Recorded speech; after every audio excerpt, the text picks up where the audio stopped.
Donc, mais moi, je pensais pas qu'à ce point-là que c'était difficile. Mais c'est vrai que quand je suis arrivé au Togo, comme il m'avait prévenu j'étais prévenu depuis petit. Donc, quand je suis arrivé au Togo, j'ai dit je ne m'immisce pas dans la politique, je reste neutre et je viens pour monter mon cabinet et faire mon business tout simplement. Et comment quelque part découvrir mes ancêtres, quoi, retrouver ma famille.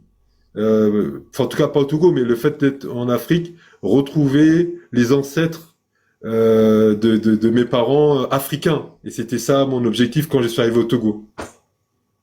Hmm. Et finalement, ton objectif, ça a été atteint ou pas? Non, mais alors oui, non, c'est vrai que non, non, non, c'est là que ça a été l'échec puisque en fait j'ai c'est comment dirais-je j'ai mis un peu la charrue avant le bœuf, c'est vrai. Et c'est vrai que quand je suis arrivé au Togo, la première chose que j'aurais dû faire, c'était aller à la Konika et ils m'auraient donné toute la démarche. Mais bon, confiant et tout ça, expert comptable sur 2 mois, et puis aussi avec le partenaire comptable, j'ai téléchargé tout simplement le dossier. Et bon, moi, comme en Guadeloupe, j'étais vice-président de l'ordre des experts comptables, donc pour moi, j'avais juste à suivre le faire le comment dire checker la liste des pièces à fournir et alors donc du coup donc je me suis installé. Alors le problème c'est que enfin j'ai fait mes démarches et en fait le problème ceci c'est que c'est l'Afrique quoi. C'est ça le problème avec l'Afrique, mais c'est pas un reproche hein. C'est que en fait, donc je suis revenu au Togo, je suis complètement perdu à l'ouest parce que là ça n'a rien à voir avec la Guadeloupe ni la France quoi. Donc j'étais perdu et heureusement mon ami comptable, je vivais chez lui donc il me tenait par la main quoi. J'étais presque redevenu adolescent. Et pourtant, il est plus jeune que moi, mais c'est comme si j'étais son fils. Et j'ai remarqué qu'il était très prudent. Et après, j'ai appris qu'il avait raison. Mais ce qui s'est passé, c'est que c'est au bout de 15 jours, un jour, je l'accompagne aux impôts par rapport à un client et je consulte la liste des experts comptables. Et c'est là, patatrac, je me rends compte qu'en fait, il n'est pas comptable agréé comme il me l'avait dit. Il est comptable simple, quoi. Nous, on appelle chez nous comptable marron, des comptables sans agrément. Et là, tout de suite, ben, j'étais très déçu, mais je lui en veux pas parce que, encore une fois, c'est lui qui m'a permis de faire ce passage d'adaptation. Parce que, honnêtement, j'allais repartir au bout de 2, 3 jours.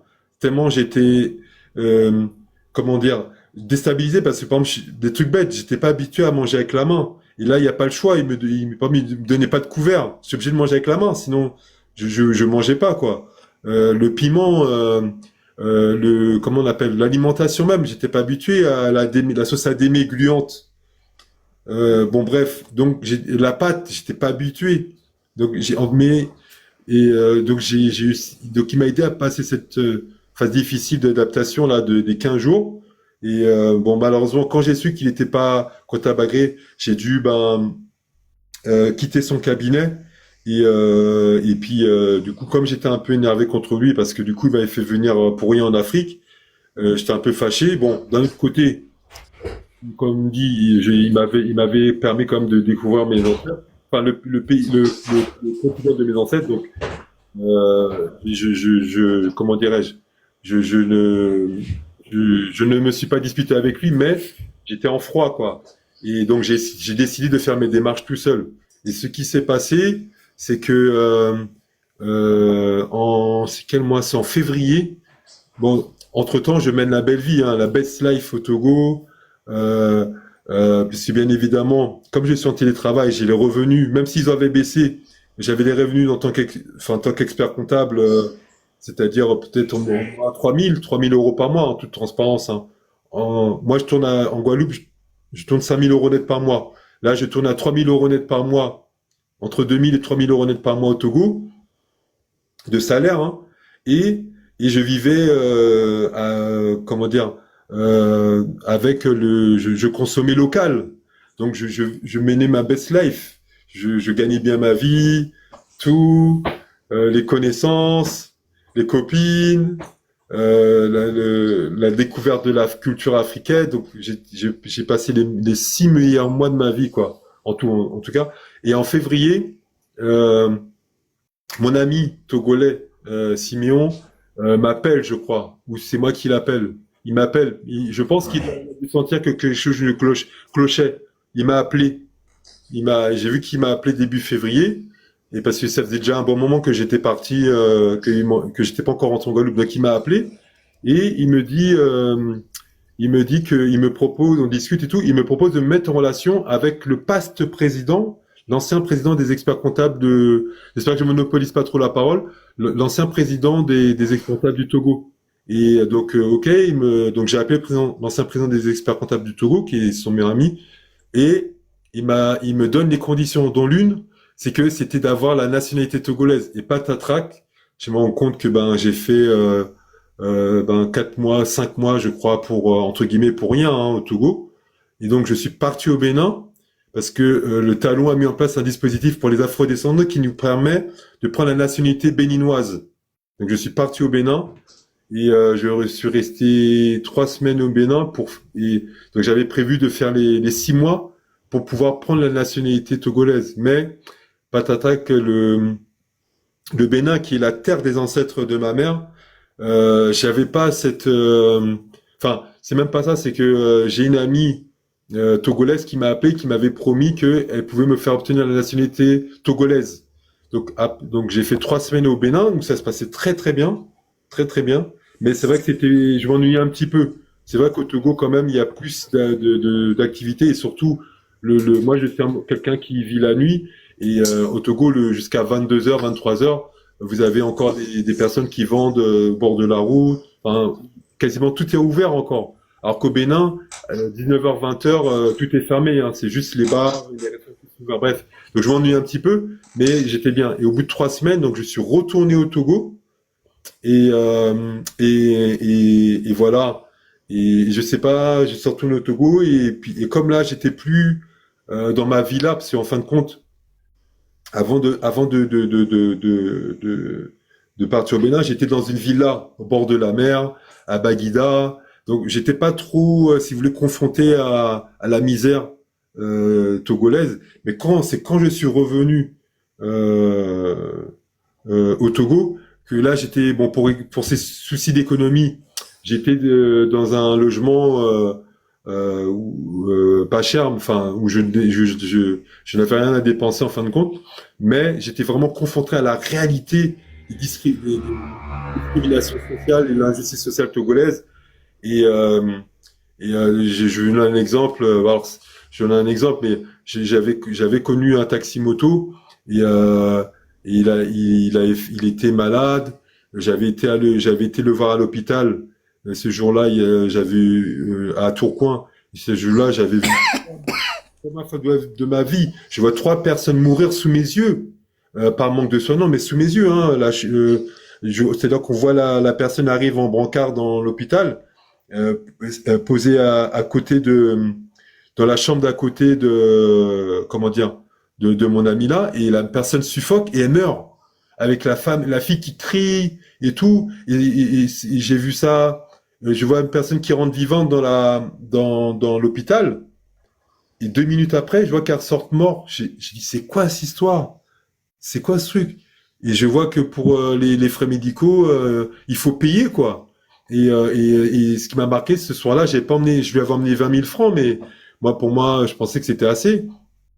Et en fin de compte, et j'avais pas emmené assez. Il a pas pu faire la radio, il a pas pu faire les analyses, et malheureusement, il est mort en mai. Bref, j'étais confronté à l'injustice sociale, et après, j'ai décidé et puis lorsque après ils ont arrêté Amron, qui disait les vérités sur la gabegie, les détournements massifs des ressources de l'État, et que et lorsque aussi les jeunes à l'époque, les jeunes qui de la diaspora aussi et frappaient le gouvernement, notamment avec le jeune Zanga Bongo, qui présentait les villas du président, de la première ministre, d'un ministre. J'avoue, ça m'a monté au cerveau. et moi qui suis un militant engagé en Guadeloupe et qui avait dit que je me mêlerais pas, je sais pas, là j'ai dit non, je ne peux pas. Et lorsqu'ils ont annoncé, voilà, et en fait, une semaine avant, même pas moins d'une semaine avant la date du 6 juin, ils ont annoncé la manifestation. Et moi qui ai l'expérience, j'avais décidé j'avais décidé de ne pas y aller parce que je savais que c'était un piège. C'est moi encore une fois, je suis un Guadeloupéen. J'étais formé de la mobilisation depuis ma première manifestation. Je m'en souviens, j'avais 12 ans quoi. Donc j'ai participé à aux manifestations en France à la guerre contre la guerre en Irak. On a commencé, on était 10 et à la fin on était 1000 ou 10 000 et j'ai fait la manifestation et dans beaucoup de mobilisations en France, j'ai fait sauter j'ai fait sauter des gouvernements. Bon là, c'est une démocratie, c'est plus facile. En France, en Guadeloupe, j'ai participé aux manifestations de 2009, donc j'ai énormément d'expérience et donc je savais que c'était un piège. Mais sachant mon expérience, je me dis bon, je peux encore tenter de prendre le risque. Donc au départ, je voulais pas participer, mais au final, Et bon, pardon, tapoter l'élève, il est attaqué. Tapoter l'élève à fond. N'arrêtez pas. Ça dit que tapoter. Ne vous arrêtez pas de tapoter. Voilà, si, vas-y. C'est ceux qui disent, il s'appelle Steve Rouillard. C'est le Guadeloupéen qui avait été arrêté à Lomé et libéré le 31 décembre. Voilà, continue s'il te plaît. oui, petite parenthèse, parce qu'effectivement, mon dossier n'est pas clôturé, j'ai été libéré je suis libéré conditionnel, quoi. J'ai été libéré sous Liberté provisoire. liberté provisoire, donc je ne dois pas parler du dossier. Le juge d'instruction me l'a dit. C'est vrai que j'avais donné ma parole que je ne parlerai pas de mon dossier, et bon, et du coup, je risque l'émission d'un mandat d'arrêt international, mais je souhaitais être transparent avec les Togolais parce que sincèrement, j'aime ce peuple quoi. Et donc, je sais plus où j'en étais. Donc, au final, j'ai décidé de participer à la manifestation pour encadrer ces jeunes quoi, parce que je sentais qu'il allait y avoir beaucoup de jeunes. Et aussi, je sais pas si je peux le dire sur ta toile, mais j'avais aussi des informations, des renseignements que certaines personnes avaient des mauvaises intentions contre le président du Burkina Faso. Et je lui dis honnêtement, moi je suis un fervent supporter. Non, pardon, restons sur le Togo. Restons sur le Donc, Togo, s'il te j'ai plaît. décidé de participer à la manifestation, sachant que je savais que c'était un piège. Et donc j'ai participé à la manifestation. On n'était pas très nombreux, mais ça s'est plutôt bien passé. Et patatrac, par manque, je dirais, par excès de confiance, je dirais, et par un peu, je dirais, manque de précaution, je me suis fait arrêter le vendredi à 14 heures. Et je me suis retrouvé au SCRIC. Et c'est comme ça que je me suis retrouvé au SCRIC et j'étais mis en détention. Hmm. Donc voilà, c'est pour ça que Mais il y a des rumeurs qui ont dit que tu étais un espion. Qu'est-ce que tu as dit sur ça? Non, alors non, je suis pas un espion. En fait, moi, je suis un militant panafricaniste. Moi, je suis quelqu'un. Je suis un soldat, quoi. Je suis un soldat et je ne suis pas, contrairement à certains activistes que vous connaissez. Bon, je sais pas, Kimi Seba, Nathalie Young. Moi, je suis un homme de terrain. Je suis un homme de terrain. Je suis un militant. Moi, j'agis dans l'ombre, en fait. J'agis dans l'ombre. Comment dirais-je, je suis un soldat. Et en fait, moi, j'ai deux causes. Et effectivement, c'est vrai que je suis de nationalité française, mais moi, je suis un Guadeloupéen, je suis un indépendantiste guadeloupéen. C'est-à-dire que le paradoxe pour moi, c'est que en fait, moi, je suis français, je suis français. En fait, je suis doublement perdant parce que je suis français, donc je suis un ennemi pour le gouvernement togolais.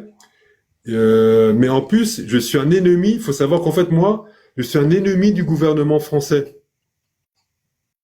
Je suis un ennemi. Non, clairement, c'est pas. Je suis un ennemi. Oui, puisque tu es indépendantiste guadeloupéen. Donc, voilà. Euh, et je suis un ennemi d'Emmanuel Macron. Et clairement, de toute façon, si vous allez sur mon Facebook et que vous redescendez, vous verrez.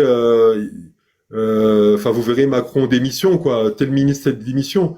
Bon, c'est vrai qu'en 2017, je le supportais, mais bon, Après, il se trouve que j'ai pris des divergences politiques, et donc je suis un opposant à Emmanuel Macron. Je suis pas connu, hein, je suis rien. Hein, mais si vous voulez, à la limite, ça l'arrangeait en tout cas par rapport à la Guadeloupe.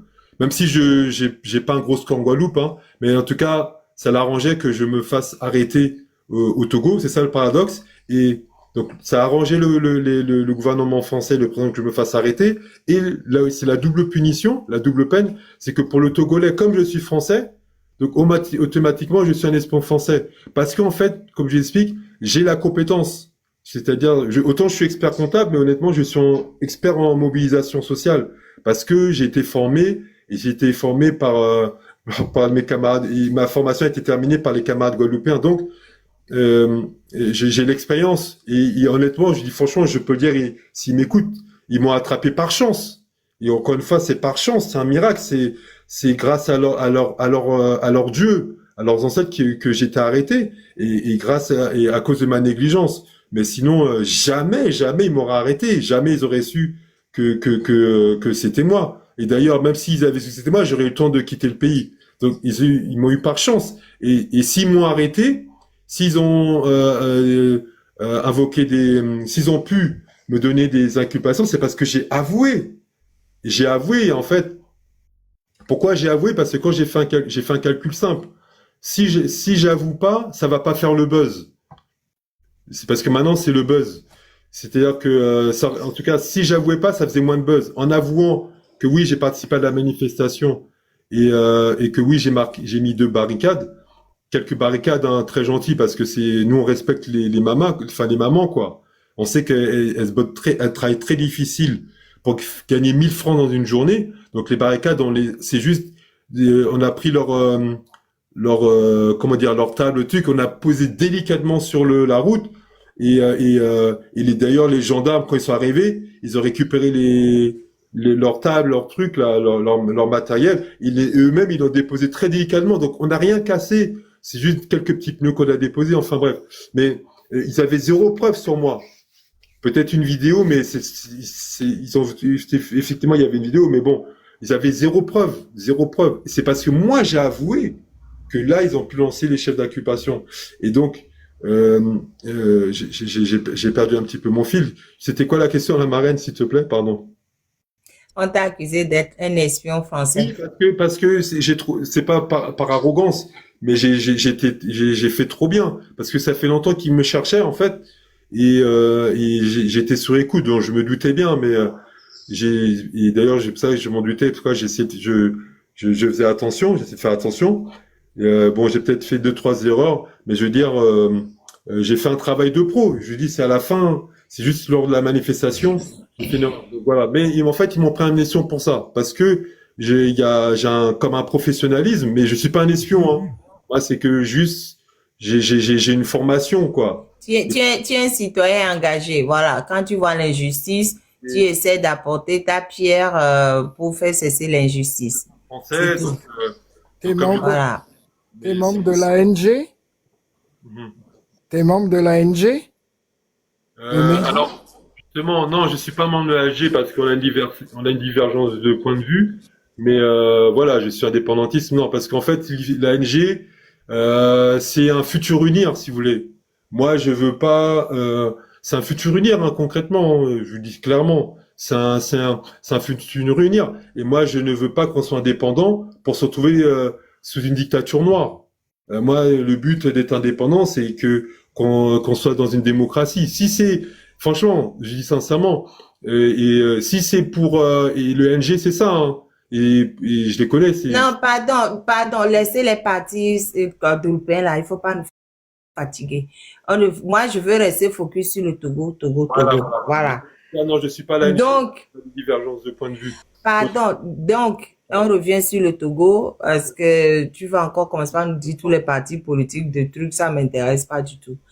Dernière question, après je laisse. Je ne sais pas comment poser cette question-là. On est en famille, tu peux la poser. Hein. Oui, mais comment s'est passé ton séjour au SCRIC? Mais j'ai souffert. Ils m'ont fait une torture psychologique. je donne un exemple. Quand j'ai eu le lendemain ou le soir de mon arrestation, j'arrive dans le bureau. Moi, je m'en fous, je suis transparent. Qu'ils envoient un mandat d'arrêt, qu'ils lancent un mandat d'arrêt. Moi, je suis convoqué dans le bureau du lieutenant et tout. Euh, et tout. Bon, moi, avec ma vision occidentale, je lui dis oui, je souhaite un avocat. Et encore une fois, comme j'étais déjà prévenu, je lui dis moi, je veux un jugement digne. Je veux pas un jugement à la Staline, à la Staline. Et quand j'arrive à son bureau et tout, il est assis. Il y a le commandant et à l'époque je savais pas, le commandant et l'adjudant-chef qui m'a arrêté, qui sont assis en face du lieutenant. En face du lieutenant, en face de son bureau. Et je vois à leurs pieds des cordelettes. Et donc j'ai tout de suite percuté que ils me menaçaient de me torturer. Alors moi, encore une fois, je suis un Guadeloupéen, j'ai pas peur d'être torturé parce que de toute façon, je sais pas si j'aurais dit, mais s'ils m'avaient torturé, c'est clair que au meilleur des cas, ils auront un très très très mauvais souvenir tout au long de leur vie de cette séquence de torture. Et au pire des cas, moi je serais peut-être que je serais mort, mais il y aurait au moins un ou deux morts parmi eux, ça c'est clair. Moi, excusez-moi, hein, mais je suis transparent, donc j'avais pas peur de la torture, mais vu que moi pour moi les faits n'étaient pas trop graves, j'ai dit bon, je vais pas me faire torturer pour rien, je vais avouer. Et en plus, comme je dis, ça va me permettre de faire le buzz. Donc ça va aider, si vous voulez, la cause togolaise, quoi. Parce que moi, mon but, c'était quand ils m'ont arrêté, je me suis dit, bon, tant qu'à faire, mieux vaut que attirer les regards sur le Togo, de manière à ce que certaines choses, certaines des actions, je sais pas si je peux le parler en ligne, hein, certaines choses très mauvaises qui étaient faites contre les innocents militants ne se fassent plus, quoi. Et donc j'ai dit ok, bah du coup j'ai avoué que j'ai participé à la manifestation. Alors j'ai pas avoué tout de suite concernant les barricades, c'est lorsque j'ai vu le juge d'instruction, j'ai avoué. Mais oui, c'est très difficile. Le lendemain, et j'ai pas fini. Le commandant, en plus bon c'est pas grand chose, mais comme il a vu que j'étais un peu rebelle, le commandant pour un détail, pour un prétexte, il m'a mis un coup de poing. Et moi j'ai pas accepté. Je me suis levé, j'étais à deux doigts de lui mettre un coup de poing. Le répondre. Et c'est le lieutenant qui m'a arrêté. Il m'a dit, ouais, Rouillard, asseyez-vous. Et de coup, ils m'ont mis les menottes. Mais moi, j'étais à deux doigts de taper le commandant parce que le gars, il me met un coup de poing. Enfin bref, c'est pas grave. Mais c'est vrai que les conditions étaient très difficiles. Moi, le lendemain de ma arrestation, je sors, je sais plus pourquoi j'étais convoqué. L'adjudant-chef me dit, on va être fusillé, qu'on va me fusiller. Donc, moi, j'étais étranger. Et honnêtement, je pensais que j'allais mourir. Et du coup, j'ai fait un genre de coma, là, un coma bizarre. Pendant 3 semaines, j'étais en mode légume. Et je me suis réveillé quand, effectivement, l'ambassade de France sont venus, vers fin juin, au moment des deuxièmes manifestations. Mais très difficile. Je dormais par terre, en sous-vêtements. On n'avait que 5 minutes pour manger. On mangeait que le midi et le soir. Alors que moi, chez nous, le repas, c'est sacré, quoi. Même dans les prisons françaises. On vous donne le temps de manger.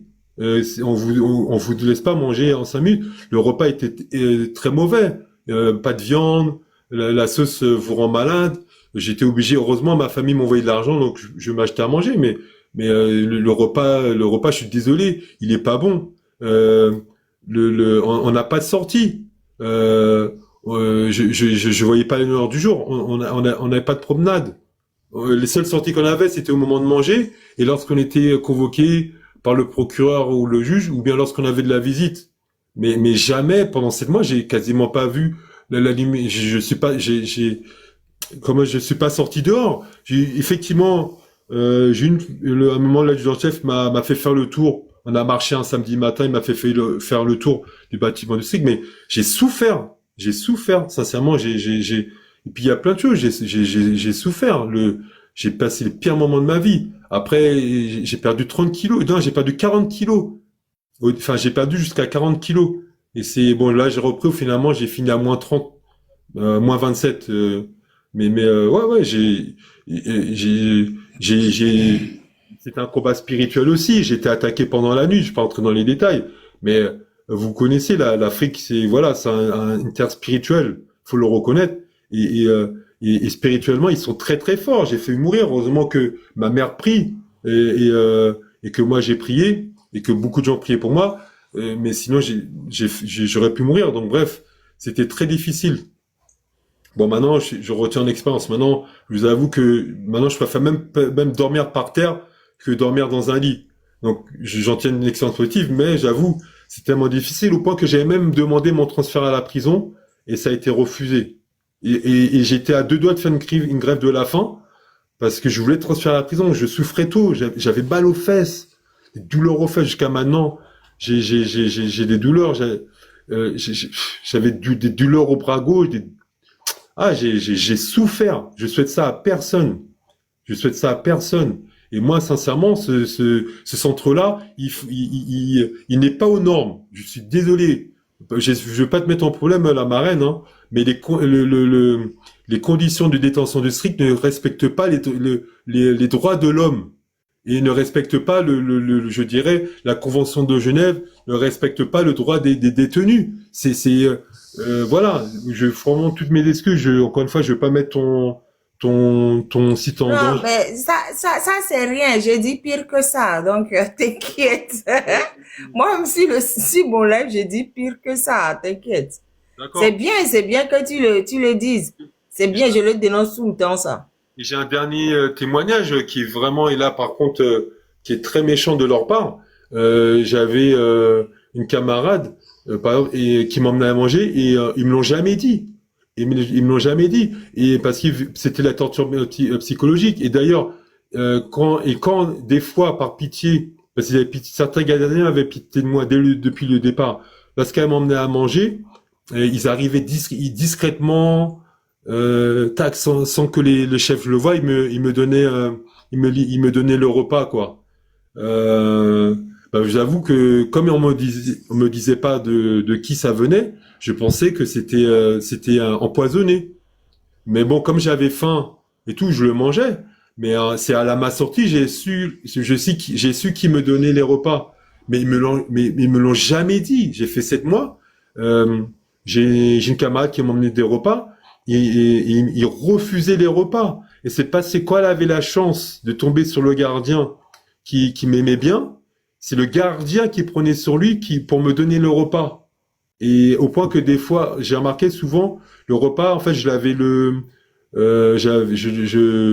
comment dire, je l'avais le lendemain, quoi. Je l'avais le soir ou le lendemain, quoi. Hein. Et donc, bref, ce centre-là ne respecte pas les droits de l'homme et ce centre-là, il devrait être fermé. Je suis désolé, c'est pas aux normes. Il est pas aux normes sanitaires, il est pas aux normes d'hygiène, il est pas aux normes de sécurité, que ce soit pour nous et que pour le personnel, parce que demain il y a un incendie dans ce bâtiment, on crève tous parce qu'il est pas aux normes de sécurité. Je suis désolé, il est pas aux normes.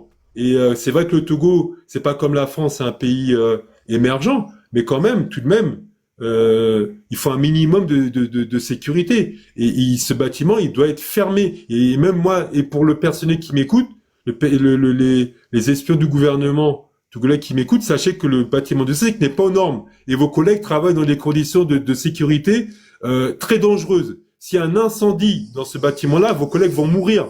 Et il faudra pas venir pleurer après. Donc ce bâtiment-là, il n'est pas aux normes, je répète encore une fois, il faut le fermer. Il faut le fermer. C'est pas aux normes. Voilà, c'est tout ce que j'avais à dire, la Marine, par rapport à ta question. Mais merci beaucoup. Tu étais seul dans ta cellule, bien avec d'autres personnes? Non, on était en moyenne entre 8, mais des fois ça descendait de 2 à 20 personnes. Mais c'est pareil, dans la cellule, on a l'été, on a souffert. Il faisait trop chaud.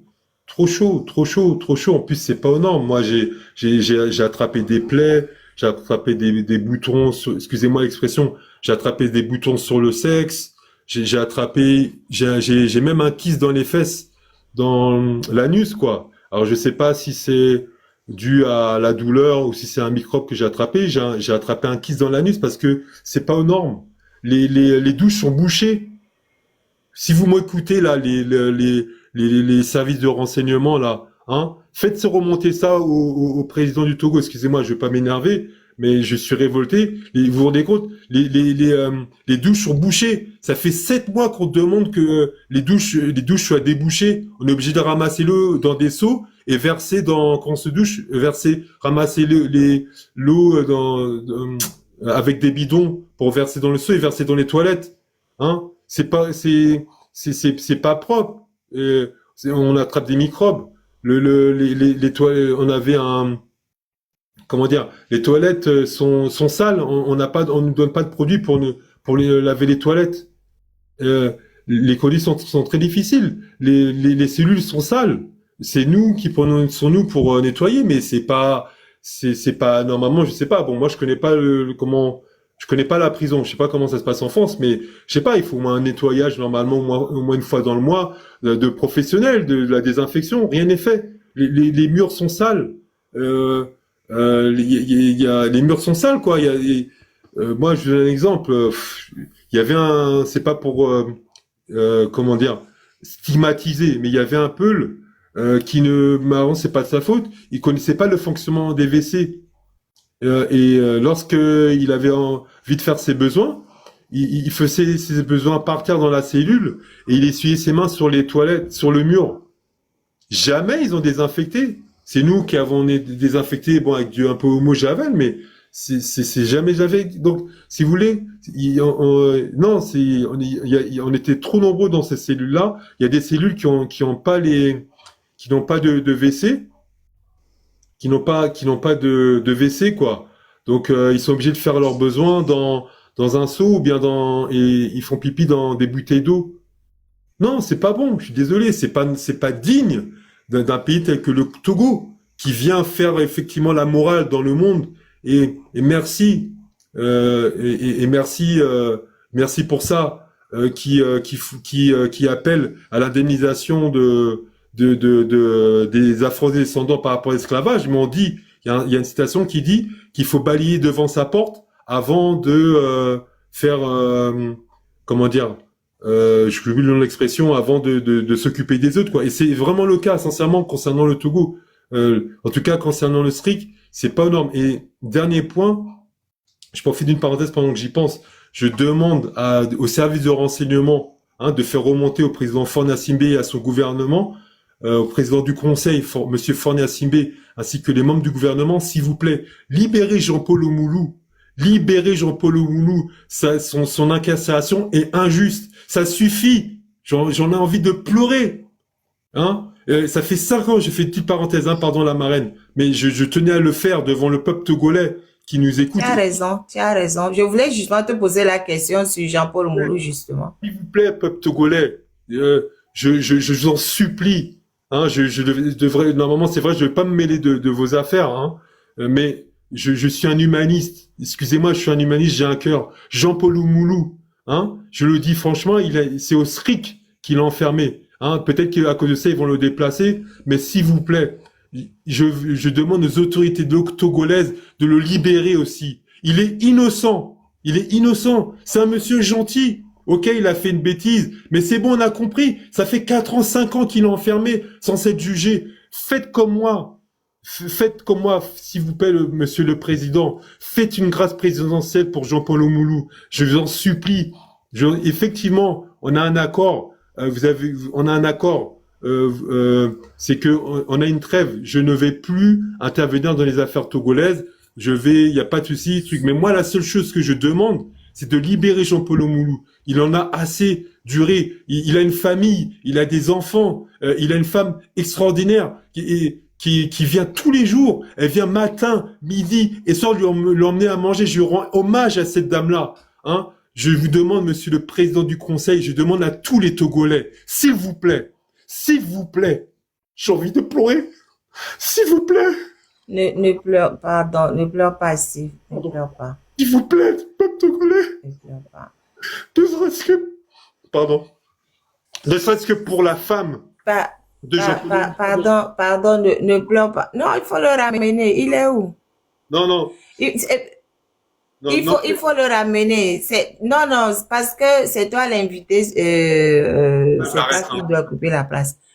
Mais le truc, c'est que Si tu pleures, TikTok va nous sanctionner au fait. Ah, pardon. Je sais que c'est très dur. Je sais parce que tu m'as dit sa cellule était en face de la tienne. Donc tu as dû le voir tous les jours. Tu as dû causer avec lui et c'est vrai, ça te fait très mal qu'il reste dans cet enfer. Oui, parce Voilà. Oui, parce qu'en fait, au plus, il faisait en sorte qu'on puisse pas se croiser. Mais moi, je lui ai promis, enfin, en tout cas, moi, je me suis promis que j'allais tout faire pour le faire libérer. Et donc, moi, je demande aux autorités, encore une fois, au président du conseil, le grand monsieur Fornia Simbe, et je demande aux membres du gouvernement, s'il vous plaît, si vous regardez ce live, je demande à toutes les autorités togolaises, je demande à l'Afrique entière de libérer Jean-Paul Oumoulou. Il en a fait assez. 4-5 ans de prison, c'est assez. Et ne serait-ce que si c'est même si c'est pas Jean-Paul Oumoulou, mais reconnaissez-le. Et n'importe quel agent du SCRIC va le reconnaître, au moins pour sa femme, pour que sa femme puisse être libérée elle aussi. Parce qu'elle lui emmène à manger matin, midi et soir, je le répète, 7 jours sur 7. J'ai fait 7 mois. Hein, je suis tombé malade 2 fois. Elle est toujours venue. Jamais une absence. Hein, et à l'heure. Hein, même ma mère n'aurait pas pu faire ça. Même ma mère ne l'aurait fait. Ni ma femme n'aurait fait ça. C'est extraordinaire. Donc, au moins même pour sa famille, libérez-le. Et je vous demande aussi de libérer. Après, je m'arrête là. Par rapport à ta question, à Seption Télé. Libérez-le, s'il vous plaît. Ça fait 13 mois qu'il est là. Le peul monsieur Issa, Sambo Moumouni, peut-être qu'ils ont été libérés 30 ans. Libérez ces jeunes-là, Peul, qui sont innocents, qui sont accusés de djihadisme. Ils sont innocents. Ils n'ont rien fait. Et ça fait 12 mois qu'ils sont enfermés en garde à vue, sans avoir vu ni juge d'instruction, ni procureur. C'est-à-dire qu'ils ont fait 12 mois. Mais qu'est-ce qu'ils ont fait, ceux dont tu parles? Je les connais même pas. Alors, ce sont des jeunes qui sont accusés de djihadisme et parce que des personnes X ou Y, ils savent même pas, ont peut-être, je sais pas, appelé la gendarmerie pour leur dire, ou les services de renseignement ont dit que ces jeunes-là étaient djihadistes et ils ont été arrêtés. Oh là. Pareil, Juste comme ça. Comme ça. Quelqu'un a appelé et puis c'est bon, on va les chercher, on les met en prison pour djihadisme. Et Issa, ça m'a fait de la peine. Il allait à son travail. Le jeune, il allait à son travail. Alors c'est vrai que, excusez-moi encore une fois, dès que quelqu'un au Togo, en tout cas, est clair de peau, effectivement, qui n'est pas noir, quoi, clair de peau avec les cheveux un peu lisses, tout de suite on l'accuse de djihadisme. Et pour peu qu'il soit peu, tout de suite on l'accuse de djihadisme. Bon bref, c'est pas le sujet, mais en tout cas. Il y a Mais si, c'est le sujet, parce que ça fait partie des problèmes du pays. Oui. Les accusations faciles, non fondées, qui envoient des gens au trou. C'est d'une injustice incroyable. Depuis que le jeune est clair de peau et qu'il a les cheveux un peu lisses, effectivement, un peu bouclés, non, mais pas crépus, tout de suite il est un peu la peau claire, tout de suite il vient du Nord. Qu'il est Peul. Alors s'il vient du Nord, qui dit qu'il vient de Tapao, de Saint-Cassé, alors là c'est fini. Tout de suite on le fout en prison et on le fout en détention et c'est après la détention qu'on démarre l'enquête. Et même pas, c'est après la torture, la détention et la torture que démarre l'enquête. Et en tout cas, je demande la libération immédiate de Issa, de Sambo Moumouni, de Ali Galba, qui sont accusés de djihadisme sans preuve. Ça fait 15 mois pour Issa qu'il a enfermé Sambo Moumouni, 12 mois. Alors, encore une fois, peut-être qu'ils ont été libérés, j'espère. Et Ali Garba, 13 mois. Aucune visite chez le procureur. Aucune visite chez le juge d'instruction. Au bout de tout ça temps. Donc, à un moment donné, s'ils n'ont pas de preuves, il faut les libérer. Pourquoi les retenir comme ça? Il y a une jeune fille du nom de Priscilla, j'oublie son nom. Elle a fait une bêtise effectivement. Je sais pas si je peux je peux pas trop en parler, mais enfin, elle a fait une bêtise, mais on va dire, c'est politique. Mais bon, c'est vrai qu'elle a fait une bêtise, mais c'est pas C'est quoi sa bêtise? Non, c'est-à-dire qu'elle a participé à l'activation, à l'arrestation d'un activiste béninois qui s'était réfugié au Togo. Ah, oui. Et en fait, c'est bon, je sais pas si vous connaissez un Oui, peu. oui, oui, oui, on en a, c'est elle qui a servi d'appât pour Voilà, l'activiste béninois qu'on a ramené au Bénin, là. oui, et bon, et cet activiste-là, bon, je sais pas, enfin, il avait une relation particulière avec le gouvernement togolais. Je veux pas en dire plus, mais et donc effectivement, elle a servi d'appât pour que la police béninoise puisse arrêter cette personne. Et il y a Seption Télé qui est aussi arrêté au SRIC. Alors, je ne sais pas si elle a été libérée entre-temps. Seption Télé qui est enfermée depuis 13 mois. Priscilla, ça fait 15 mois. Et Seption Télé, bon, je sais pas, là, c'est la justice qui va dire, mais il est innocent. Enfin, lui m'a fait qu'il était innocent. Lui, il était taxi Gozem. Et c'est effectivement au moment c'est à la fin, quoi. C'est quand ils ont arrêté je connais pas, mais en tout cas, c'est lorsqu'ils ont arrêté, en gros, c'est quand ils ont arrêté l'activiste qui s'est rendu compte que, en fin de compte, que c'était une mission pour d'arrestation de la police togolaise. Mais lui, c'était un taxi Gozem, quoi. Donc, il est innocent. Et le gars, ça fait 13 mois qu'il est enfermé. Et pareil, son dossier n'avance pas. Et tout ça, ce sont des dossiers qui sont gérés directement par le président du Conseil, Monsieur Fonassimé. Donc, je demande encore une fois qu'il soit libéré. Je demande la libération de tous les prisonniers militaires. Je demande l'amnistie de tous les prisonniers militaires et de tous les prisonniers politiques. Voilà, la marraine. Pardon de monopoliser un peu Non, non, c'est toi qui es l'invité, donc c'est toi qui dois monopoliser. Moi, j'ai fini mes questions. Après, si d'autres personnes ont des questions à te poser, tu as encore quelques temps à nous donner, non? Oui, moi je suis pas pressé, je suis chez ma mère. On peut rester jusqu'à 5 heures du matin, hein, c'est pas de problème.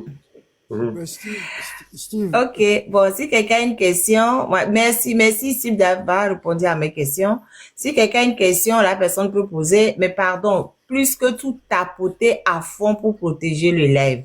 Tapoter, tapoter. Vous savez que c'est tout ce qui peut protéger l'élève. Tapoter, tapoter, tapoter, partager. Voilà. bon, Steve, tu connais Harry Roselmack? Vous Oui, de connaissez? vue, quoi. Enfin, à la télé, quoi. Pas Ok, personnellement, pas personnellement. ok. Donc, je pense qu'il pourra. Bon, s'il se présente à toi, il te dira que le seul Togolais qu'il connaît, qui lui a fait commencer le journalisme, hein. Ok, Donc, ok. voilà. Donc, il pourra t'interviewer et faire un reportage si tu es d'accord.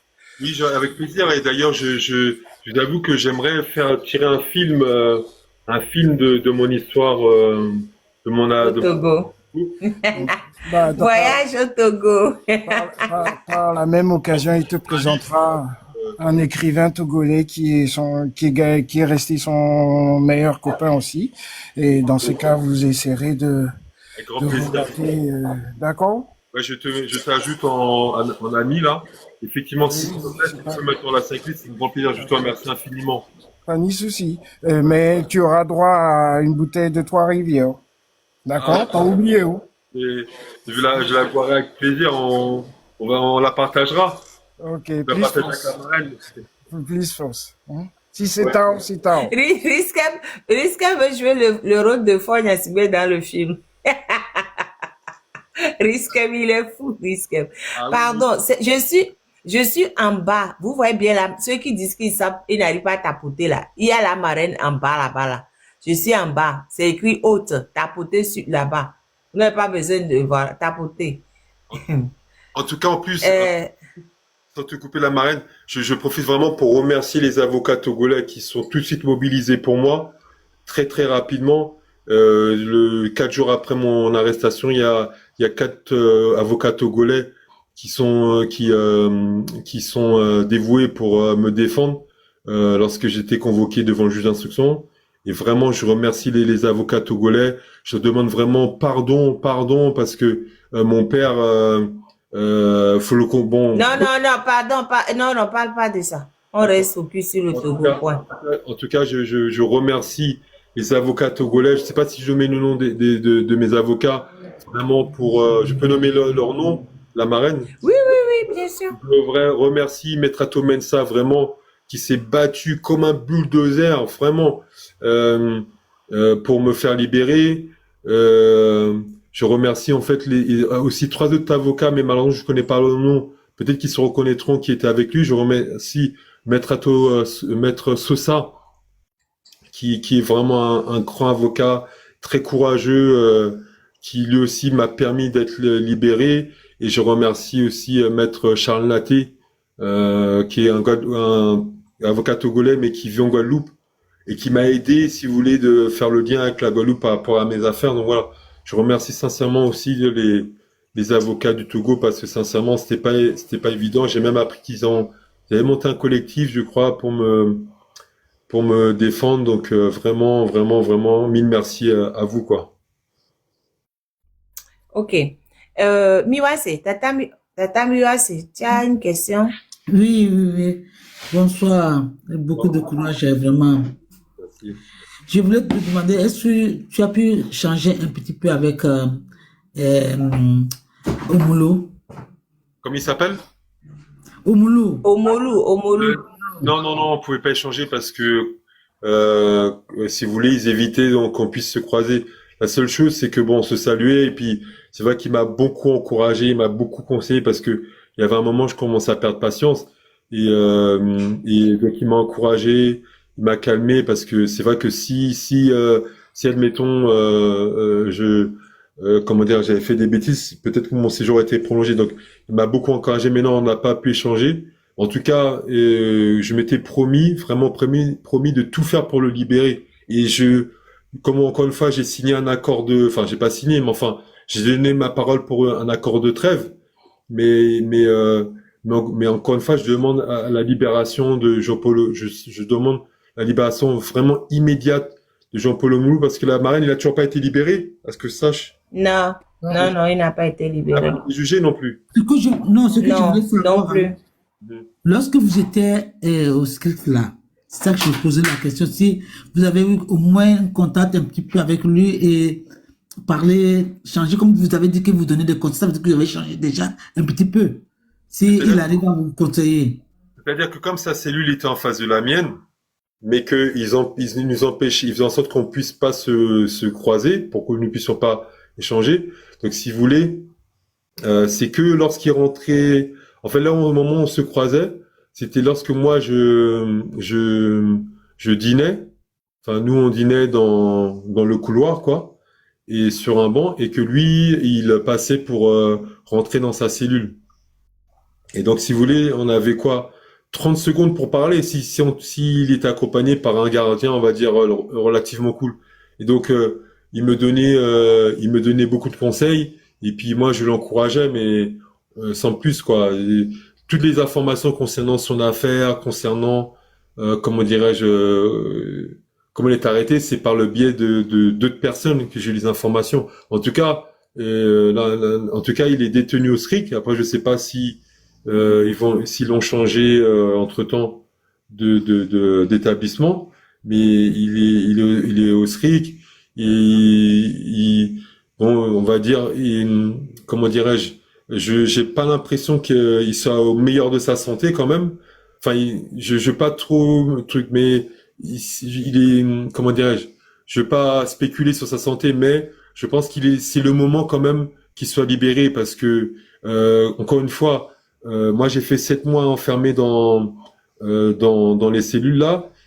En fait, c'est pas fait pour les cellules. Elles sont pas configurées pour rester 12 mois, 5 ans, 3 ans. Elles sont configurées pour rester donc comme une garde à vue normale, quoi, dans un pays, dans un pays qui respecte les droits de l'homme, c'est-à-dire 48 heures, 72 heures. Les cellules ne sont pas, si vous voulez, faites pour enfermer des personnes 12 mois, 15 mois. C'est pour ça que je lui dis, en plus de ça, c'est très dangereux, quoi. Ce serait très dangereux. On a vu le cas de l'accident de l'incendie en Suisse. Je vais pas être un oiseau de mauvaise augure, mais malheureusement, ça peut arriver. Et l'établissement n'est pas aux normes, n'est pas fait pour accueillir des personnes aussi longtemps. C'est ça que je veux dire. elles sont pas configurées comme ça à la base. Et, et, euh, et si vous voulez, et même en termes même pour un détenu, c'est pas fait pour. Et donc, si vous voulez, Jean-Paul Oumoulou, bon, je sais pas qu'il est malade et tout ça, mais on voit bien que sa santé n'est pas au top. Il boite légèrement. On voit que, comment dire, il a un peu, comment dire, un genre de surpoids, quoi. Mais bon, après, c'est vrai qu'il a un certain âge, mais on voit aussi c'est dû au manque d'activité sportive. Parce qu'on n'a pas de promenade, on reste enfermé toute la journée. Et je vous avoue, je l'ai jamais dit, mais je crains pour sa santé. Je crains pour sa santé. Je crains pour sa santé parce que, encore une fois, l'établissement du SCRIC n'est pas fait pour enfermer quelqu'un 10 ans. Parce que, d'après ce que j'ai compris, il est là pour 10 ans, sans avoir Il été n'a pas jugé. été jugé. Mais Donc, on ne sait pas pour combien de temps il est. On ne sait pas. Mais au fait, là, vous avez des lits pour dormir, des matelas ou c'est par terre? On dort à même le sol sur des carreaux, la marraine. Donc, ça fait 5 ans qu'il dort à même le sol sur des carreaux. Alors sa cellule a un léger traitement de faveur, entre guillemets. Je sais que sa cellule, c'est la cellule un peu, entre guillemets, VIP. Et donc, eux, ils ont des nattes. Eux, ils dorment sur des nattes, effectivement. C'est ça, VIP. Ouais, c'est VIP, ils dorment sur des nattes. Et lui, il peut emmener... C'est Nat que... Ouais, vraiment. Et on n'a pas de télé, on n'a pas de ventilateur. Alors, c'est vrai que lui, par contre, la chance qu'il a, c'est qu'il peut manger dans sa cellule. C'est celui ce qu'il a. Donc, il n'a pas cette pression-là de manger en 1 minute ou manger 2 minutes. Mais encore une fois, le bâtiment n'est pas adapté pour rester tout ça temps. Donc, bon, après, apparemment, je sais pas si c'est peut-être lui qui a demandé à rester au SCRIC, mais il faut le libérer, le Non, gars. c'est pas lui qui a demandé, hein. Il le garde là-bas, c'est tout. Voilà. Donc, d'après ce que j'ai compris, le président du conseil a décidé que pour lui, ce sera 10 ans de prison, mais sans qu'il soit jugé, quoi. Non, et moi, je le dis gentiment, pour le moment, ok, je respecte l'accord de trêve, mais moi, je suis un homme de parole, j'ai dit à Jean-Paul, je ferai tout pour le libérer. Donc, s'il vous plaît, pour que on reparte pas encore, enfin, en tout cas, moi, qu'on reparte pas dans une guerre fratricide, je dirais.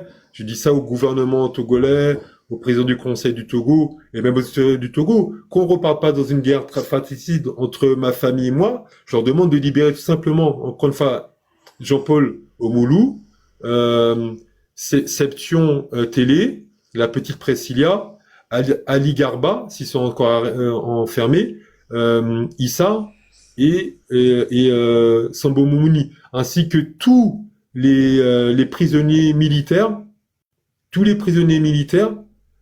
quels qu'ils soient, quelles que soient leurs erreurs, c'est-à-dire les déserteurs, ceux qui ont fait une erreur, ceux qui ont fait des tentatives, tout le monde, et ainsi que tous les prisonniers politiques. C'est tout. Après, les bandits de droit commun, ça, je vais pas me mêler dedans. Mais voilà, pour toutes ces personnes-là, je demande au gouvernement, encore une fois, de les libérer et de libérer immédiatement tous les détenus politiques, parce que j'ai OK pour l'accord de trêve, mais sinon, c'est pas grave. Moi, sinon, voilà, on va pas lâcher, quoi. Et ma famille ne va pas lâcher. Et ma famille ne lâchera pas. Et les Guadeloupéens, si je leur demande de m'aider, ils lâcheront pas non plus. Donc, libérer toutes ces personnes-là, s'il vous plaît. Parce que c'est Molia qui raide. C'est Molly qui rêve. Ouais. Mais Tata Miwase, est-ce que tu as fini? Je peux te descendre pour faire monter quelqu'un d'autre, s'il te plaît. Oui. Merci. Tata Nadia. Tata Nadia. Ah, elle est descendue, il faut la faire remonter. Non, elle n'est pas descendue, elle est là. Ah, ok, je la vois pas. Ah, elle est là, ouais. Elle est, je pense, je sais pas, elle est occupée ou je sais pas. Donc, Ayele, tu peux prendre la parole si tu veux. Vous me voyez parce que on ne voit que le petit brouillard et la marque. Moi, je te vois. C'est parce qu'il n'y a pas suffisamment de tapotage. Pour une fois que je vois tout le monde, en général, c'est Il y a moi. un En problème général, de c'est réseau moi. chez moi. Ah, ok, Tata Nadia est là. Ah, Je vous Tata laisse la Nadia, parole. ok. Ouais. Tata Nadia, tu as la parole. J'ai un problème de réseau. Oui, mais on t'entend, hein? Ah bon? Vous Oui, m'entendez? Ah oui. d'accord. Ben écoutez, mon frère, franchement, courage, hein, courage, comme vous l'avez dit. Il reste d'autres détenus politiques comme Monsieur Jean-Paul Omolou. Et donc, nous demandons à ce qu'on puisse le libérer. Et aussi pour vous, courage. Courage. Notre pays, le Togo, est comme ça. Je ne peux pas dire plus que ça. Nous-mêmes, nous le savons. Et donc, courage, courage. Et Jean-Paul Omolou a notre soutien. Nous, Togolais, nous allons nous battre pour que lui aussi, il soit libéré. Merci. Et courage. Alors, je fais juste une petite parenthèse. Vraiment, merci Nadia, c'est vraiment, je la considère comme ma grande sœur. Vraiment, c'est une combattante. Et voilà, Nadia, bon, je sais pas si je peux parler, mais Nadia m'avait pas me mêler des affaires du Congo. Et donc j'avais été averti des risques, j'étais averti des risques de détention. En tout cas, je tenais aussi à remercier Nadia parce qu'elle m'a beaucoup aidé pendant ma détention. Je demande à mes ancêtres de vraiment de la protéger, de la bénir. Et je demande à Dieu vraiment qu'elle la bénisse et qu'elle la protège. Et Nadia, je te remercie vraiment pour ce que tu as fait pour moi. Mille merci parce que c'est grâce à toi, sincèrement, que j'ai pu tenir les 3 premières semaines et même après.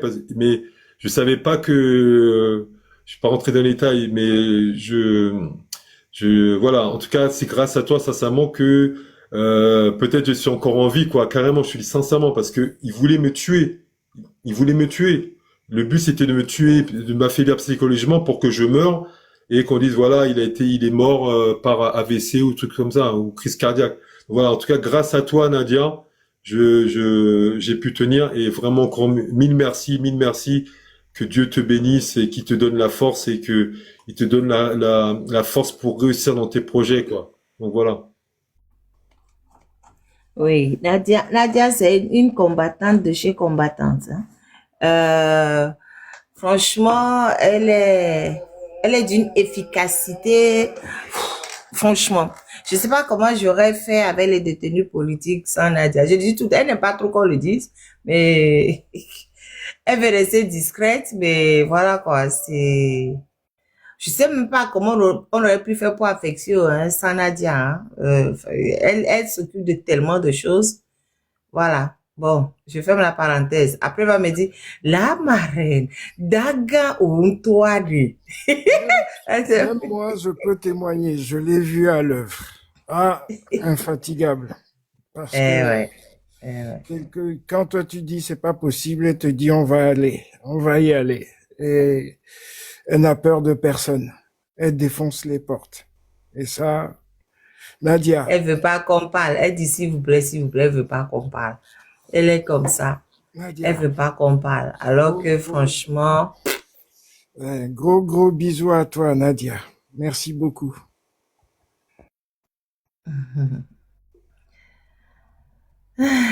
Aïe, Ashley. Salut. Merci Tata Nadia encore une fois. Merci la marraine. Merci beaucoup à Monsieur Steve Roy. Merci. Et c'est triste, c'est très triste que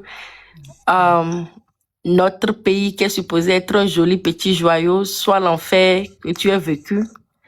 Et j'espère que le film reflètera exactement la douleur que ce régime t'a fait subir. On va le partager partout parce qu'ils doivent être découverts au fait. Tout ce qu'ils ont fait doit être à la lumière partout. S'il y a des interviews, prends toutes les interviews possibles. Raconte vraiment ce qui se passe dans le pays. Bon, je ne sais pas, selon la trêve, je ne sais pas si c'est possible, mais si tu le peux, crie pour les sans-voix comme tu le fais. Merci d'être un humaniste.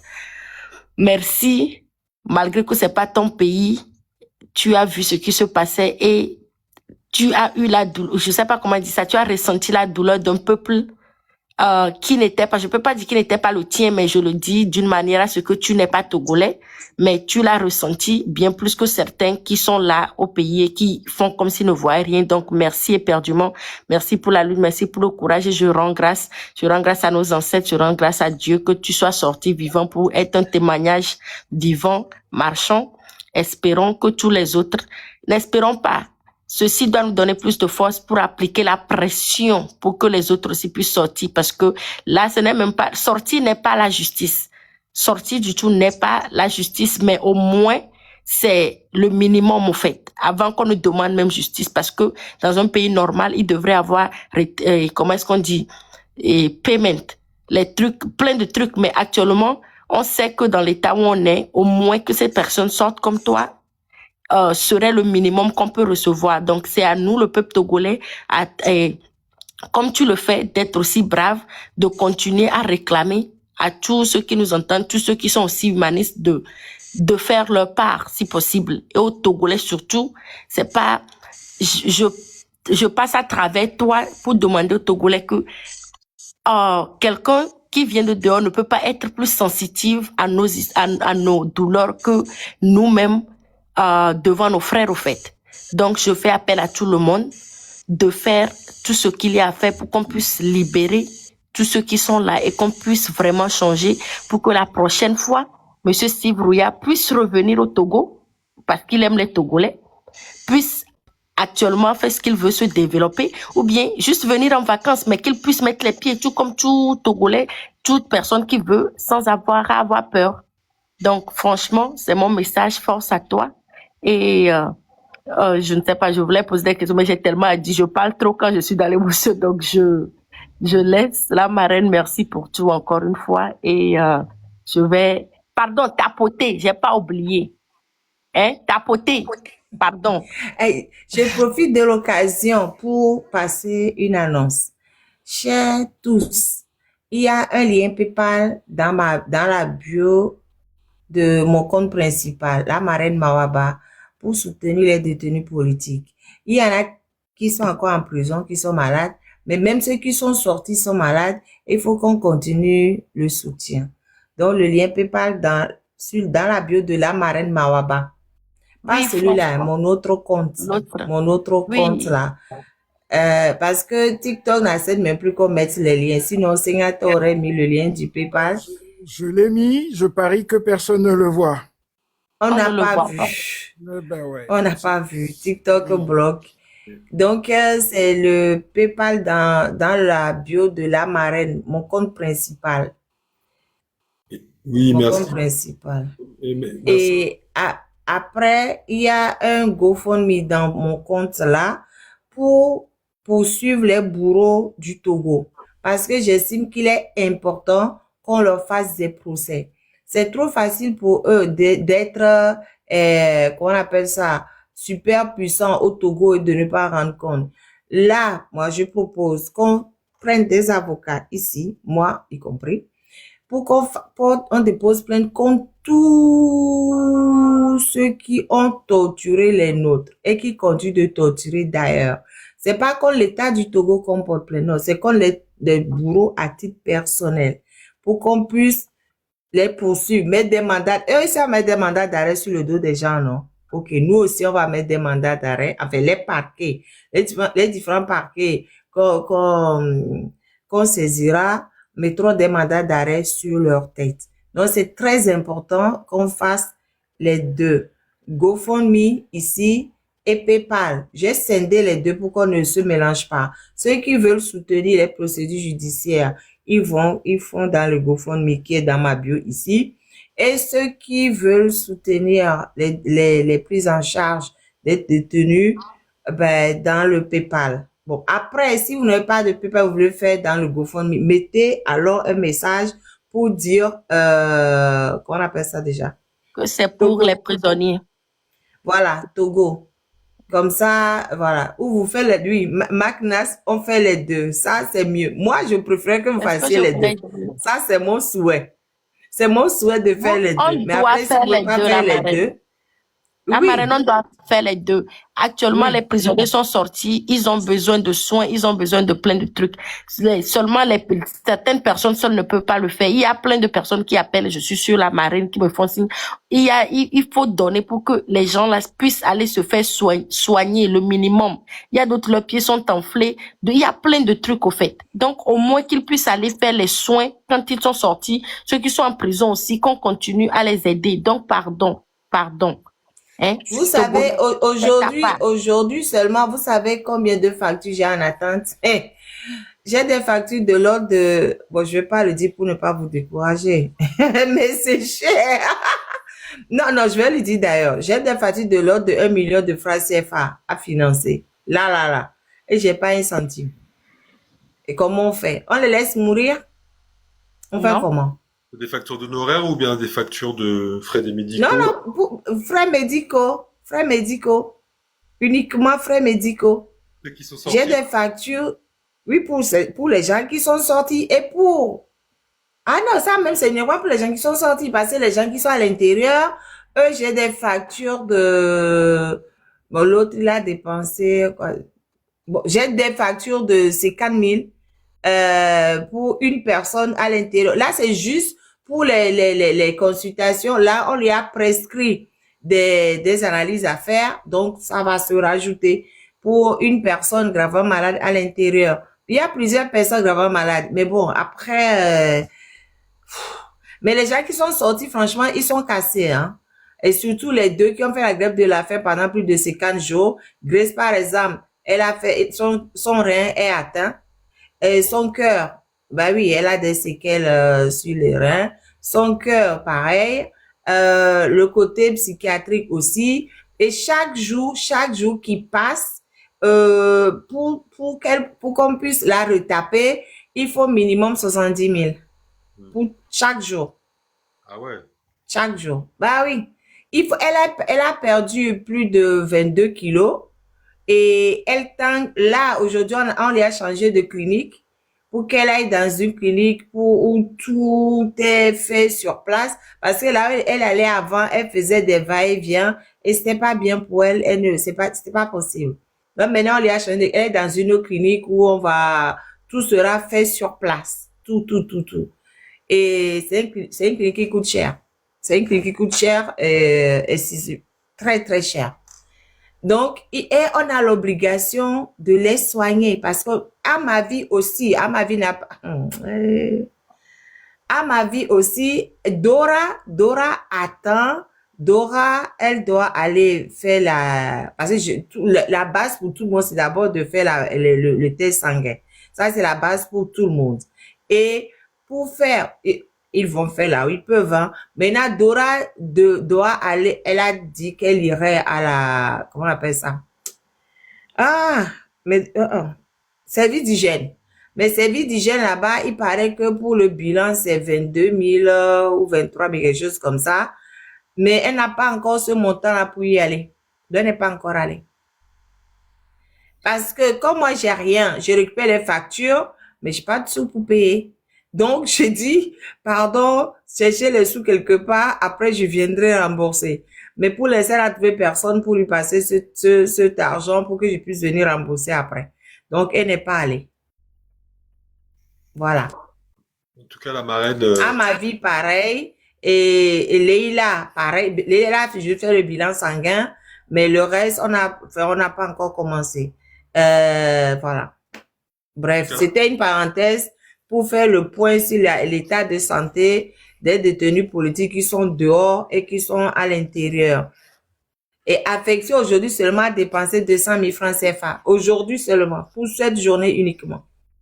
En tout cas, moi, la marraine, je m'engage vraiment personnellement à aider à donner ma participation. Et surtout, là, il y a une détenue, je sais pas si elle a été libérée, elle est journaliste. Elle a je vais pas être indiscret, elle a 3 enfants. Elle était arrêtée, elle était au SRIC à un moment, et puis après, ils l'ont déférée à la prison. Je sais pas si c'est d'elle dont tu parlais.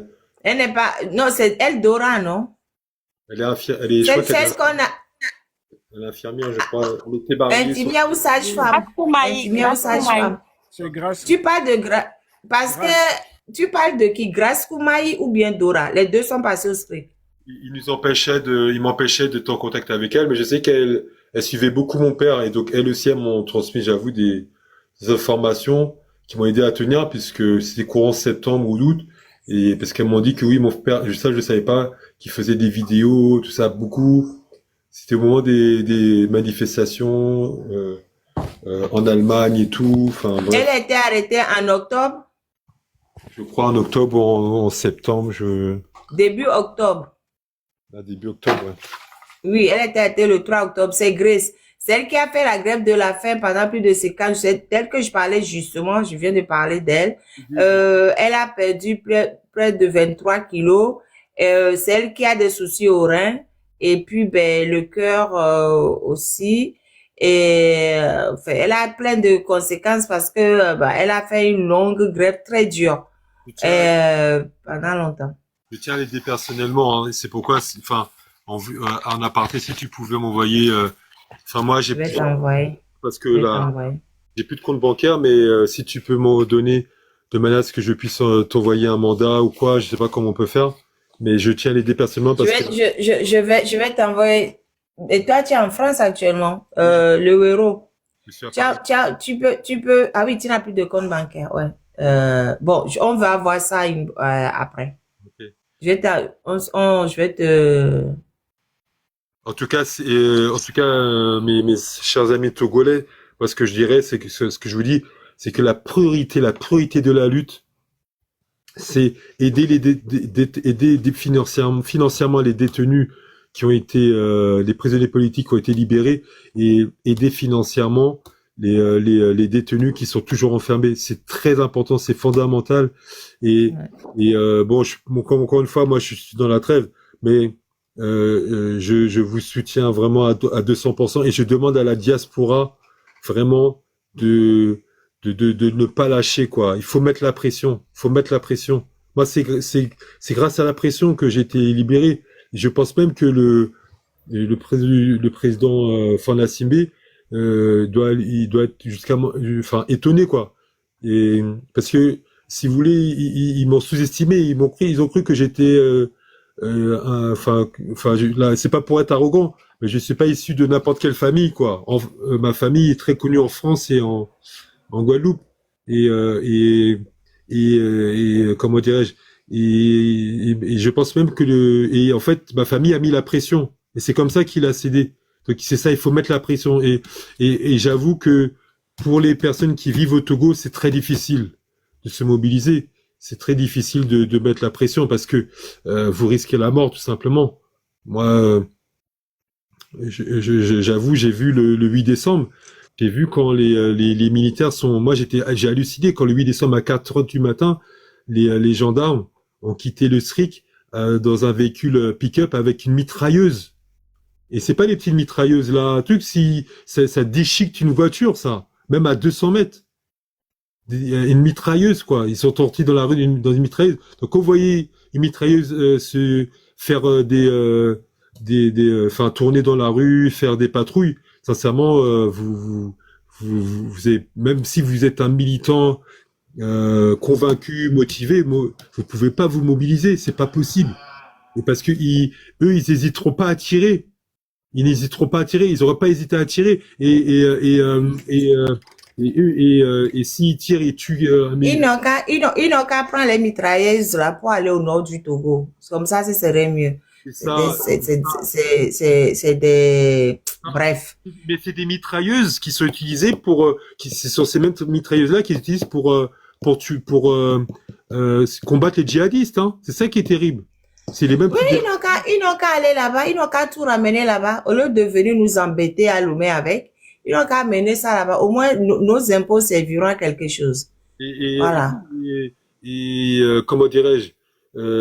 Et en plus, ils auraient été couverts par le pouvoir. C'est-à-dire qu'ils auraient été, ils peuvent tuer des militants en toute innocente, en toute impunité, quoi. C'est vraiment un scandale. Donc, c'est pas évident de se mobiliser au Togo.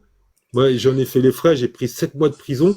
Donc, c'est à la diaspora vraiment de se mobiliser, de mettre la pression au gouvernement américain, au gouvernement français, On- Ouf, ils n'ont pas notre temps. On va se faire, pardon, laisse. Tous ces gouvernements-là n'ont pas notre temps. On se mobilise, mais ce qui les intéresse, c'est leur bille. C'est oui, comment ils vont faire pour s'accrocher à leurs intérêts. ouais. Donc, il nous appartient à nous, Togolais, de nous occuper de nos intérêts. Si après les gens viennent nous aider, tant mieux. Comme toi, tu es venu nous aider, tant mieux. Mais après, on ne va pas attendre que les autres viennent faire pour nous. De toute façon, on n'a pas le choix, hein. On est obligé de s'accrocher et de tout faire pour les pousser, quoi. On n'a pas le choix. C'est comme ça. Tôt ou tard, ils paieront. Ça, c'est sûr. Tôt ou tard, de toute façon, les gens commencent à être, malgré le fait qu'ils mettent la terreur, de plus en plus de Togolais parlent, alors qu'avant, on ne parlait même pas. Maintenant, on commence par parler et puis un jour, on passera vraiment, on fera ce qu'il faut. Bref. J'avais une question. Et Il y a- Zach, Est-ce qu'il y a un dossier qui a été déposé à l'ONU? D'accord, merci, madame. Attends, excuse-moi, Zach.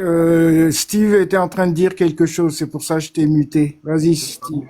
Est-ce que la marraine, est-ce que éventuellement, encore une fois, moi, je suis pas dedans, mais est-ce que non, j'ai compris ta question. Est-ce qu'un dossier a été déposé à l'ONU?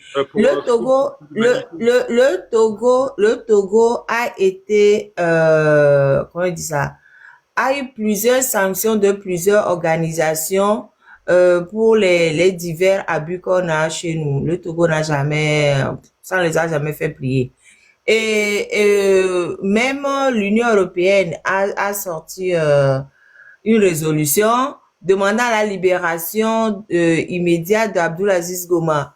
Ils ont convoqué l'ambassadeur de l'Union européenne pour lui dire de ne pas se mêler des procédures judiciaires du Togo. Plusieurs fois, le Conseil des droits de l'homme de l'ONU a sanctionné plusieurs fois le Togo sans aucun effet sur le gouvernement du Togo. Et la liste est longue. La liste est longue, archi longue. Mais on continue parce que, regarde, il y a plein de, la Cour de justice de la CEDEAO a condamné le Togo plein de fois. Mais même dans l'affaire du petit frère de Fort, Bachaya Zimbe, la Cour de justice de la CEDEAO a condamné le Togo en lui disant non mais il faut le libérer. Il n'a pas libéré. Même dans le dossier d'Omolu, la Cour de justice de la CEDEAO a condamné le Togo. Bah, le Togo n'a pas libéré Omolu, il est toujours là. Non?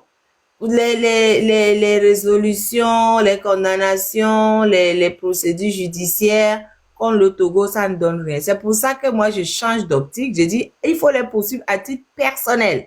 Ok. Tous les bourreaux là, au lieu d'attaquer le Togo, non, attaquons-les eux-mêmes, un à un, à titre personnel. Comme ça, quand ils se baladeront pour venir ici, on va leur poser des questions. Tous les bourreaux à titre, plus l'État togolais, les bourreaux eux-mêmes à titre personnel, c'est ça qu'il faut qu'on fasse maintenant. Ah, moi, je suis Voilà. d'accord, hein. Moi, je soutiens totalement cette démarche et voilà, moi, je soutiens totalement cette démarche. En tout cas, il faut tout tenter, tout. Il faut tout tenter, mais il faut mettre la pression. Voilà. Si c'est un mode de pression aussi, il faut mettre la pression. C'est que ça qui paye. Bien sûr. C'est que ça qui paye. Parce qu'ils ont tous leurs enfants en Occident, hein. Eux tous là, y compris Fort. Fort même il a ses enfants en Occident, tous les missions, les enfants, les bourreaux, les Massina, tout ça, ils ont tous leurs enfants en Occident. Donc ils viennent régulièrement en Occident. On va les attendre ici. On va déposer plein de coups pour crime contre l'humanité contre tous ces gens-là à titre personnel. C'est pour ça que j'ai créé le GoFundMe, pour qu'on puisse travailler. Oui. Sans te couper, et ce qui est terrible, c'est que leurs enfants mènent la belle vie. Aux États-Unis, Bien sûr. ils mènent la belle vie. Ils font des grandes études dans des grandes écoles. Et alors que les enfants du Togo, et j'en suis témoin, il y a les écoles des enfants du Togo sont délaissées. J'ai envie de dire nos enfants. Moi, j'ai vu les enfants, comment dire, les classes sont surchargées, en tout cas dans le public. Les classes sont surchargées. Les écoles sont dans un état vétuste. Les salles de permanence, le toit est fermé avec des feuilles de palmier, là. C'est pas normal. Alors que, donc, les enfants togolais ont une scolarisation, qui est très mauvaise. Du coup, ils arrêtent l'école enfin, pas tous, mais enfin, beaucoup d'enfants arrêtent leur cursus scolaire à 5 ans, en cinquième, et au plus peut-être voire en première, mais eux, leurs enfants, ils font des grandes écoles.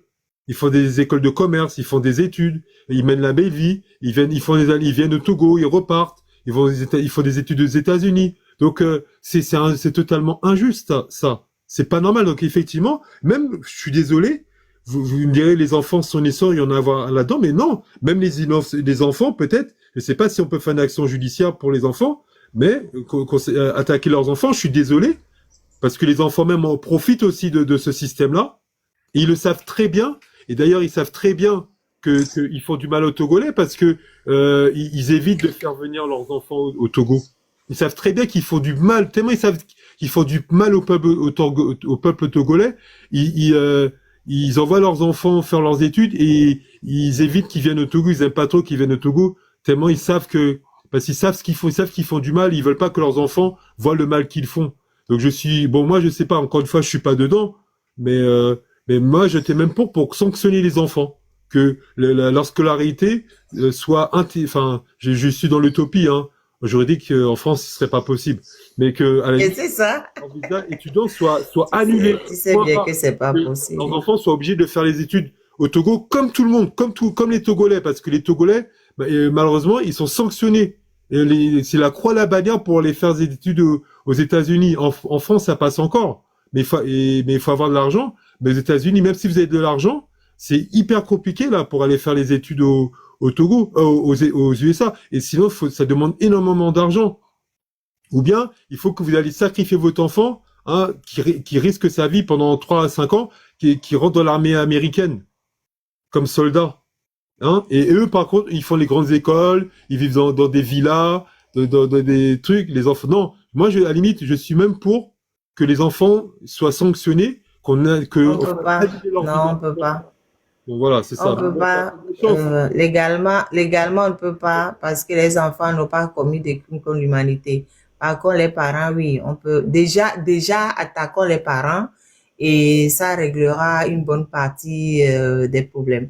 Voilà. Il y a une question est-ce qu'il y a un dossier à la CPI pour les génocides de 99?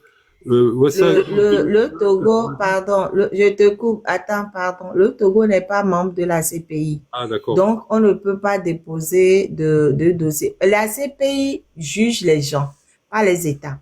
Et comme le Togo n'a pas ratifié le traité de la CPI, aucun Togolais, pour l'instant, ne pourra être poursuivi par la CPI. Mais plus tard, on pourra le faire quand le Togo ratifiera le traité. Et même entre nous, je préfère largement qu'il soit jugé au Togo. Parce qu'en septembre dernier, j'étais à la CPI, et j'étais partie à une formation parce que je suis aussi membre, enfin voilà, du barreau près la CPI. Donc, on a fait une formation et j'ai vu que les conditions de détention sont des VIP, quoi. Comment dire ça? VV, vraiment, c'est de luxe. Et déjà là, celui fait 20 mètres carrés, ils ont la télé, ils ont tout. Et moi, je dis non, vaut mieux qu'ils soient jugés au Togo. Si on peut vaut mieux qu'on les attrape et qu'on les juge au Togo, demain, hein, pas aujourd'hui, et que de les envoyer à la CPI, quoi. Ils sont trop bien traités. Il faut qu'ils goûtent un peu aux prisons de chez nous. Enfin, après ceux qui vont fuir le Togo, la CPI a beaucoup plus de moyens que nous. Le Togo pour aller les chercher, donc la CPI s'en occupera. C'est pour ça qu'on va signer le traité de la CPI. Mais tout ce qu'on pourra arrêter au Togo, vaut mieux qu'on les juge au Togo et qu'ils fassent leur peine au Togo. Au lieu d'aller dans les cellules VIP là, de la là-bas. Voilà. Ok. Yep. Zach D'accord, bonsoir à vous tous, bonsoir à la marraine, et puis bonsoir surtout à Monsieur Steve. Je te souhaite vraiment la bienvenue. Votre dossier, nous l'avons bien étudié, on a été informé de ça. Je suis Zakari Mama Awali, je suis le premier ministre du gouvernement togolais en exil. Et vraiment, votre dossier, on a envoyé les plaintes là où il le faut. C'est vraiment une joie pour nous que vous soyez libérés. Et ce que je voudrais vous demander, c'est que par votre libération et tout ce que vous avez vu au Togo, je souhaiterais que vous soyez le porte-parole de ce que nous sommes en train de décrire pendant plus de 5 ans. Je vous parle en tant que Premier ministre. Pourquoi? Parce que le cas de Jean-Paul Omolou dont vous avez évoqué tout à l'heure, c'est un cas que nous gérons depuis presque 5 années. On a fait amener le dossier auprès de la Cour de la justice de la CEDEAO qui a jugé que Jean-Paul Omolou devait être libéré, mais jusqu'à l'heure actuelle, il est le prisonnier et l'otage personnel de Fort Essos-Dina Gnassingbé. Vous devez le savoir et le faire partager partout où vous irez. Normalement, Jean-Paul Omolou n'a pas lieu d'être là-bas. Il est resté pendant presque 2 années enchaîné à une chaise, impossibilité de mouvement, impossibilité de se raser, et son état de santé était très défectueux parce qu'il a subi une opération avant même qu'il ne soit arrêté. Nous remercions Dieu qu'il soit en vie jusqu'à l'heure actuelle, mais nous ne devons pas laisser. Nous devons continuer par nous battre pour le cas de Jean-Paul Omolou comme pour le cas de tous les prisonniers politiques. Donc, je remercie vraiment la marraine pour le travail inlassable qu'elle abat tout le temps. Elle a mis sur son lien, le lien GoFundMe ou bien PayPal. Nous devons soutenir cela. Nous devons soutenir cela parce que vraiment, vous savez, les prisonniers politiques, ils en souffrent. Mon gouvernement, avec le peu de moyens qu'il a, essaie de venir en aide à M. Jean-Paul Omolou, mais nous demanderons beaucoup d'autres. J'ai été très content de savoir qu'au moins, c'est-à-dire, Jean-Paul Omolou arrive au moins à manger par jour. Ça m'a beaucoup fait plaisir et je partagerai cette information au prochain conseil des ministres que nous avons le vendredi. Donc, monsieur Steve, je vous remercie pour tout ce que vous avez pu subir là-bas injustement. Mais le Togo des forts et de son père Eyadema est ainsi. Le Togo, comme on le dit, c'est une prison à ciel ouvert. Tous les Togolais sont des prisonniers, c'est-à-dire potentiels. Et votre cas en illustre bien. Vous n'êtes pas parti pour faire la prison au Togo, mais parce que vous avez subi, parce que vous avez été anarqué d'abord, par des hommes qui ne vous ont pas bien dit la vérité, et après tout, ne voulant pas satisfaire à tous vos besoins, ils vous ont conduit dans ce traquenard et vous avez été arrêté. Nous sommes informés de tout, monsieur Steve. Donc, vous êtes sortis, nous avons vu les démarches que vos parents ont fait, nous avons vu ce que vraiment la diplomatie en a fait, mais nous remercions qu'ils ont bien choisi le bien côté de vous libérer. Votre libération a été une très bonne chose pour eux. Donc, pour tous les autres prisonniers politiques, le peuple togolais, je t'appelle encore une fois de ne jamais baisser les bras. Les prisonniers politiques ont besoin de notre soutien. Que chacun y pense au moins à prendre en charge, au moins, ne serait-ce qu'un seul prisonnier politique, en l'envoyant, c'est-à-dire le simple minimum, c'est-à-dire le fait de vivre. Parce qu'ils en manquent. Vous-même, vous avez vu le repas qu'ils donnent là-bas. Ce n'est pas un repas qui peut donner la santé, c'est-à-dire à une personne. Même un chien bien éduqué ne mangera pas ce qu'on donne aux prisonniers politiques. Les conditions de détention sont très vraiment, c'est-à-dire inexplicables parce qu'on traite même l'humain plus que même l'animal, même plus que l'homme là-bas. Les conditions de détention au Togo ne sont pas bonnes. Même la prison civile de Lomé, normalement, devait être fermée. Et encore pire, la gendarmerie où vous avez fait le SCRIC, c'est un lieu de détention vraiment inadmissible, vu les conditions que vous-même avez déclarées. 9 à 20 personnes par cellule, et des fois, ils dorment à même le sol, pas de lieu de défécation. Donc, avec une chaleur suffocante, c'est un lieu de contamination de toutes les maladies. Donc, en clair, ils envoient des hommes là-bas pour mourir à petits coups. Donc, c'est pourquoi je demande à tous les Togolais qui me suivent vraiment d'avoir toujours une pensée à nos prisonniers politiques. Et surtout, penser à Jean-Paul Omolou, parce que ça fait presque 5 ans qu'il est dans cette détention. Donc, sur ce, je te remercie encore une fois, monsieur Steve. Soyez toujours brave comme vous l'avez été et défendez le cas togolais comme vous l'avez vu. Nous serons toujours derrière vous. Merci. Demis Bikri. Michou te dit. Pardon, sans vous couper. Merci, monsieur le Premier ministre du Togo. Oui, effectivement, oui, il se nourrit. Et ça, c'est bien. Sa femme lui emmène à manger tous les jours.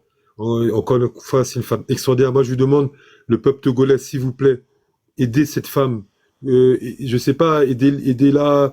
Même, je sais pas. Alors, je connais pas la situation financière de Jean-Paul, mais il faut aider sa femme, même financièrement, parce que vraiment, elle vient tous les jours. concernant la mobilisation, moi j'ai une idée. Sincèrement, alors, moi, quand j'ai réfléchi dans ma cellule à comment mobiliser, comment réussir à mobiliser efficacement, la problématique, c'est que vos camarades, vos frères d'Afrique. Attends, pardon. En tout cas, Après, s'il te plaît. en tout cas, encore une fois, je peux pas trop m'engager personnellement, mais en tout cas, moi, ce que je vous conseillerais, c'est de sensibiliser les afro-descendants à votre cause. Parce que vos camarades d'Afrique, ils sont bloqués. Je ne vais pas rentrer dans les détails, mais ils sont bloqués pour des questions géopolitiques et stratégiques de votre port, tout simplement. Parce qu'ils ont besoin de votre port. Toute l'Afrique de l'Ouest a besoin de votre port.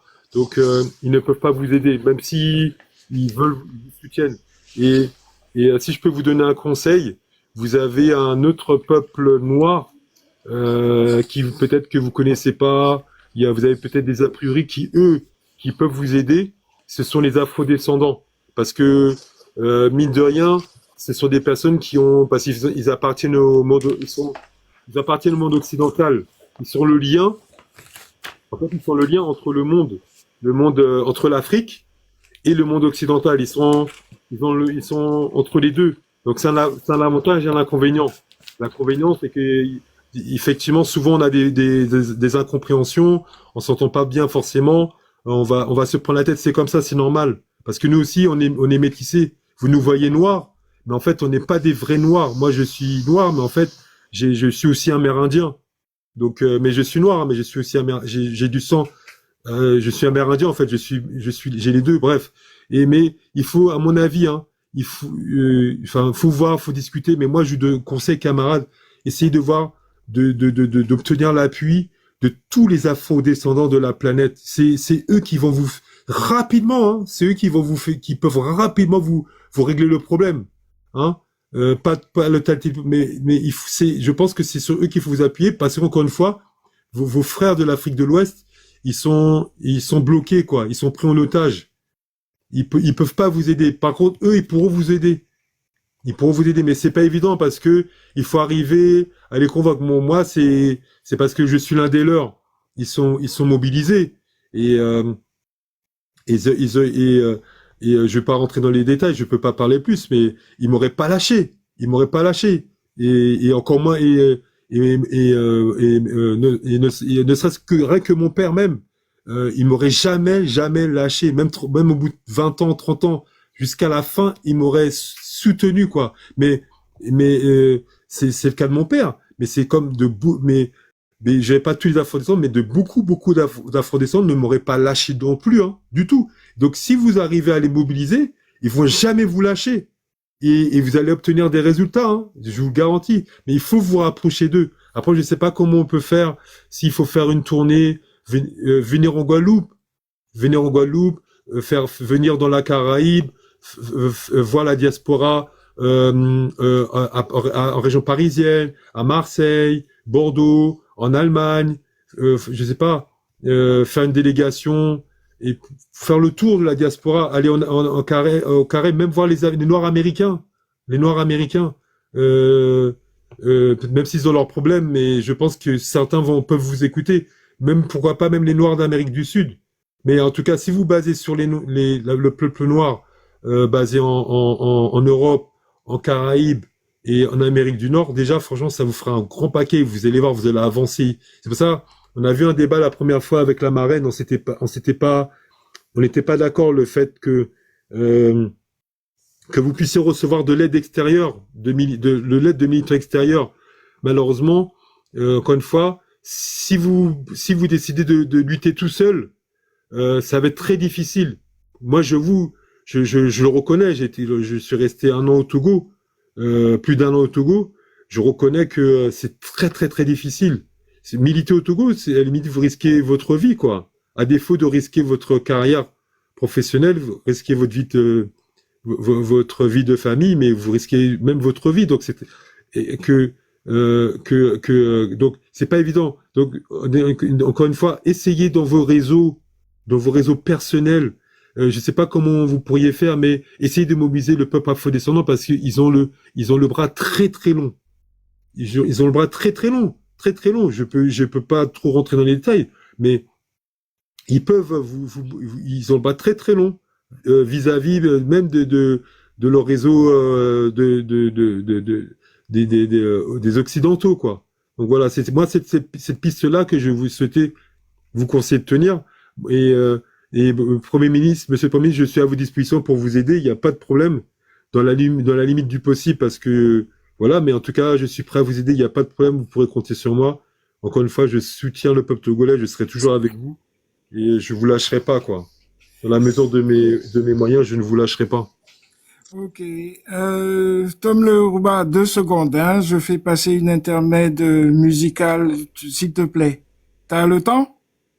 Oui, Steve, Ok. comment tu vas? Comment tu vas? Tu es revenu, hein? Oui, en Guadeloupe, en Martinique et en Guyane. D'accord? Donc, on est dans la bataille. Ne t'inquiète pas. Hein? Dans toute... Timoun, Tom. Yes. Hey, je t'ai dit, attends de passer. Ah, ok. Oh, mais j'ai pas compris. Excuse-moi, je me tais. D'accord, merci.